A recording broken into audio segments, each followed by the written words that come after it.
Hey everyone, Jacob here, and I've got the TwoMeow coffee maker with me. It's time to make some coffee. So let's see if this thing actually makes good coffee, if it's easy to use, and yeah, let's get into it. One thing that I really love about this is the water tank in the back. So the previous coffee maker that I had did not have this feature where I can now just simply remove the top, pour the water in, and it holds so much water in there. We could go ahead and fill it up further if we wanted to, but I don't really need more than that. Super easy to fill this up. You can also remove the entire tank, pick the entire tank up and fill it up in the sink or wherever you want to fill it up. It does have a simple touch screen interface, which I also really appreciate. But let's go ahead and look at this. So this is kind of what caught my eye, is that we have several different ways that we can actually brew coffee.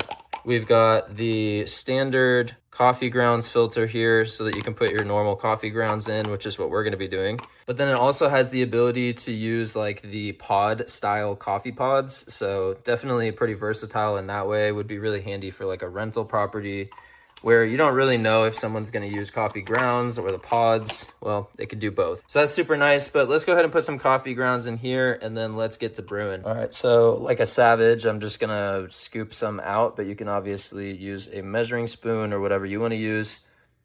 All right, I think that will be enough. And I'm going to go ahead and stick this back into this part here. And then this is going to go down into here with the lid closed. Gotta make sure it's turned the right way. There we go. And now we're ready to close this and start brewing. So to actually make our coffee, right? Let's go ahead and put our cup down here.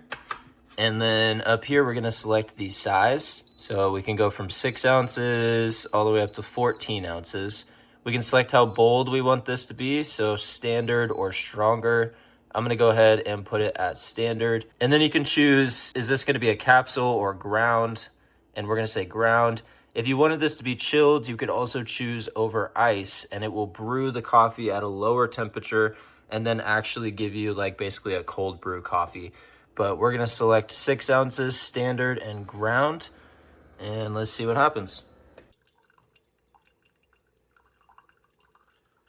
So one thing I am noticing right away is that because the coffee is falling down into this cup and there's quite a distance, there's a little bit of splashing happening and it is hitting the back of this unit. Now this would be easy to wipe off and clean, but yeah, you can see all of the splatter that happened there. You could also avoid this by using a taller cup. So if you want to use a taller mug, but I just wanted to point that out. There is a little bit after one use, there's already some splatter marks on the back of this. Looks like really good, delicious coffee. It was very fast, so it did not take long at all. I would say about 60 seconds to go ahead and give us 6 ounces of standard coffee. So let's give it a taste test. It's really good. It's really smooth. It's the right temperature, like it's hot, but it's not scalding hot. And I mean, again, it was super fast to actually make this. Taste is really good. It's actually, a little more bitter than what I would have expected, but I think it's because it brewed it at a, pretty fast pace. It wasn't slow brewed or anything like that. So nothing fancy. It's not going to be the most gourmet coffee you've ever had, but it's a standard black cup of coffee. And, obviously I think it tastes great. I think this is a great little coffee maker for what you get. Drip tray does come in handy because you can see here it has been dripping down into the bottom of this, and we'll have to clean that out as well. So as far as the actual coffee maker itself, I think it looks aesthetic. I love how compact it is. I love the water tank, but I'm not necessarily a fan of the cleanup. It does seem like it's a little bit messier than what I would like it to be. Perhaps it's also because I got the white version. Perhaps a different color would be better, but overall very, very nice unit. And I hope you enjoy the coffee that you make with this or any coffee maker, and I hope you have an amazing rest of your day. Bye.